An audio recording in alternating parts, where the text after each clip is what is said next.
18 metre भुजा वाला एक घन दूध से पूरा भरा हुआ है। दूध को 27 मीटर लंबाई और 7 मीटर ऊंचाई वाले एक घनाभ में स्थानांतरित किया जाता है।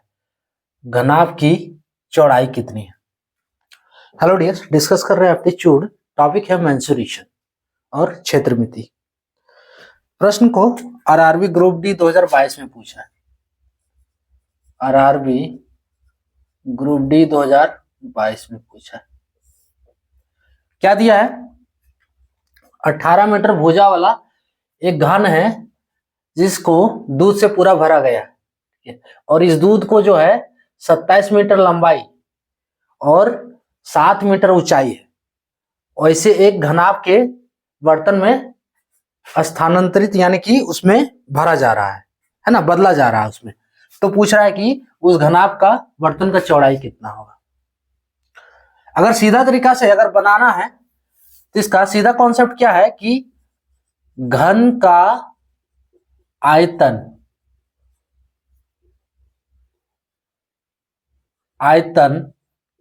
को बराबर कर देना है घनाभ के आयतन से। घनाभ का आयतन अगर ये कर लोगे तो वीडियो को स्किप कर सकते हो, क्योंकि इस प्रश्न में सिर्फ यही करना है कि घन का आयतन बराबर कर देना है घनाभ के आयतन से। अगर ये कर ले रहे हो तो वीडियो को स्किप कर सकते हो। क्या करना है कि दोनों का फॉर्मूला लगाना है और जब इक्वल करोगे तो हमें चौड़ाई मिल जाएगा। क्लियर? और अगर नहीं हो रहा है तो फिर इसका डिटेल थोड़ा समझो कि इसमें है क्या।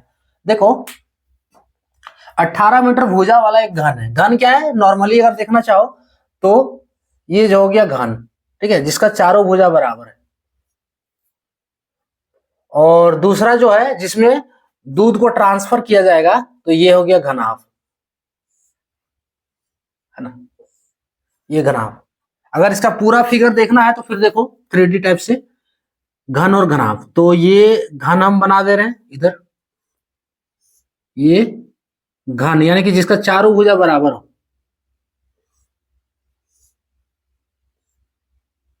क्यूब, है ना, घन यानी कि क्यूब। और दूध देखो कुछ इस, ये घन हो गया, पूरा घन हो गया, ठीक।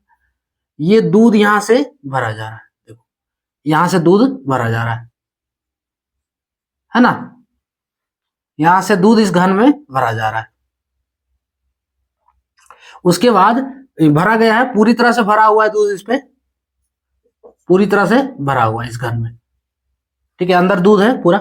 अब देखो इसमें क्या है, इसको घनाभ में परिवर्तित किया जा रहा है, यानी कि इस दूध को सारा इस घनाभ में डाला जा रहा है। यानी कि पूछ रहा है कि अब इसका जो है इस घन का भुजा कितना दिया? 18 मीटर। अब जिसमें भेजा जा रहा है दूध को, तो ये घनाभ कुछ इस टाइप से है, घनाभ का फिगर ये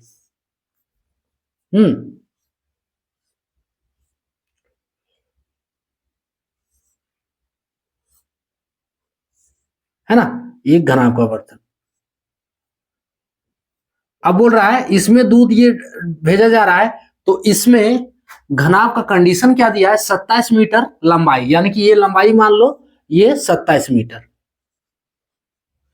दूसरा जो है इसका ऊंचाई जो दे दिया है, यानी कि ऊंचाई ये वाला मान लेते हैं, है ना, ये ऊंचाई कितना है? 7 मीटर। हमको पूछ रहा है कि इसका चौड़ाई कितना होगा, ठीक है, ऊंचाई 7 मीटर है, स्पष्ट दिया है, क्वेश्चन में देख सकते। उसके बाद हमको पूछ रहा है चौड़ाई कितना। ये चौड़ाई जो है इसको हमें निकालना है कि ये चौड़ाई कितना है, बी। चलो इसका नाम दे देते हैं बी, है ना, ब्रेथ। विद्युत भी कह सकते हो, डब्ल्यू। तो यही बी निकालना है कि इसका चौड़ाई हमें कितना होगा। क्लियर? तो ऐसे कंडीशन में हम क्या करते हैं, दोनों का आयतन लेंगे। अब घन का आयतन क्या होता है? घन का आयतन का फॉर्मूला है, घन का आयतन,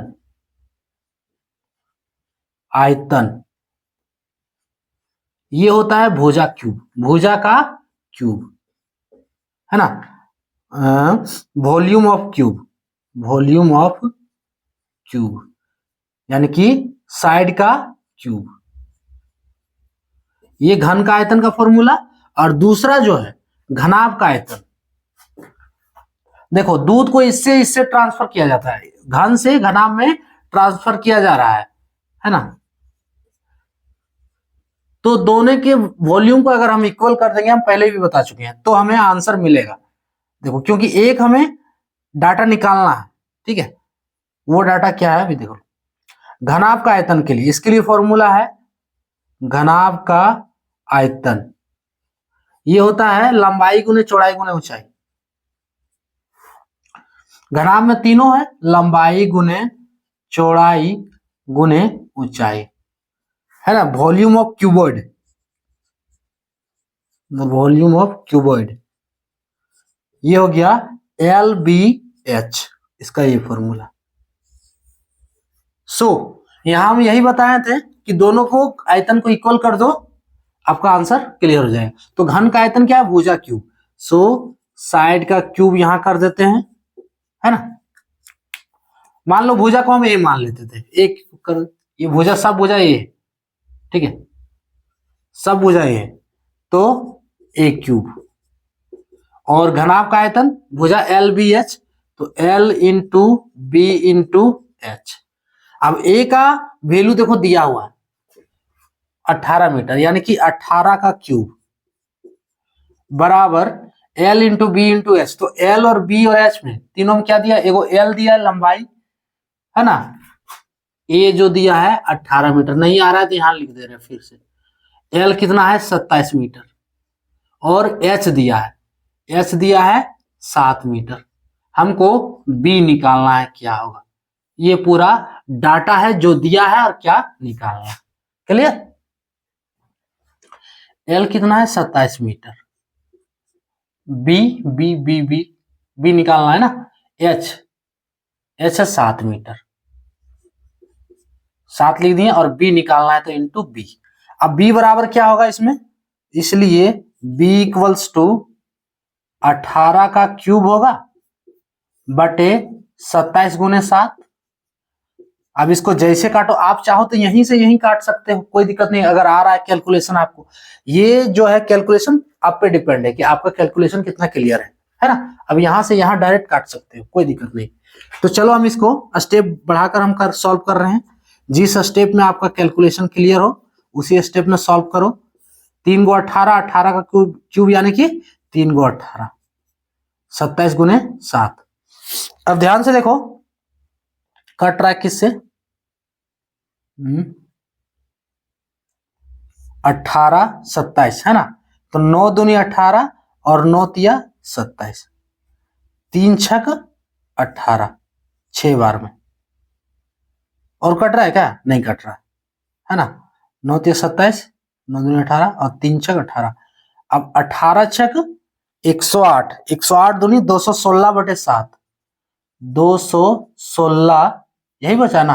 एक स्टेप चलो, 18 गुने 6 गुने 2 बटे 7, फाइनली 216 बटे 7। इसको अब आंसर हमें पॉइंट में दिया हुआ है, ठीक है। तो पॉइंट में दिया, इसको सॉल्व कर लो। 7 या 21, 7 या 21, 6 तो नहीं जाएगा, ठीक है। तो यहां 0 डालेंगे, उसके बाद पॉइंट। कितना हो गया, ये 60 हो जाएगा। तो 7 7 49, 7 8 56, 30 पॉइंट सही आ रहा है। 30.8 है ना, एगो मिल जा रहा है 30.8 मीटर, यानी कि ये ब्रेथ हमें निकला, कितना निकला 30.8 मीटर। ऑप्शन डी वाला करेक्ट होगा, क्लियर। इसमें क्या करना है कि दूध है जिसमें रखा गया है घन में, और उस घन का भुजा 18 मीटर। अब हमको उसको ट्रांसफर कर रहा है दूध को घनाभ के बर्तन में, है ना, जिसका लंबाई और ऊंचाई दिया हुआ है ना। लंबाई 27 मीटर, ऊंचाई 7 मीटर। हमको बोल रहा है कि उस घनाभ के बर्तन का चौड़ाई क्या होगा। तो ऐसे कंडीशन में दोनों के बर्तन को आयतन को इक्वल कर दो, दोनों के बर्तन के आयतन को बराबर कर दो। घन का आयतन क्या होता है, भुजा क्यूब, और घनाभ का आयतन L into B into H, है ना। लंबाई गुने चौड़ाई गुने ऊंचाई, दोनों के आयतन को हम इक्वल कर दिए।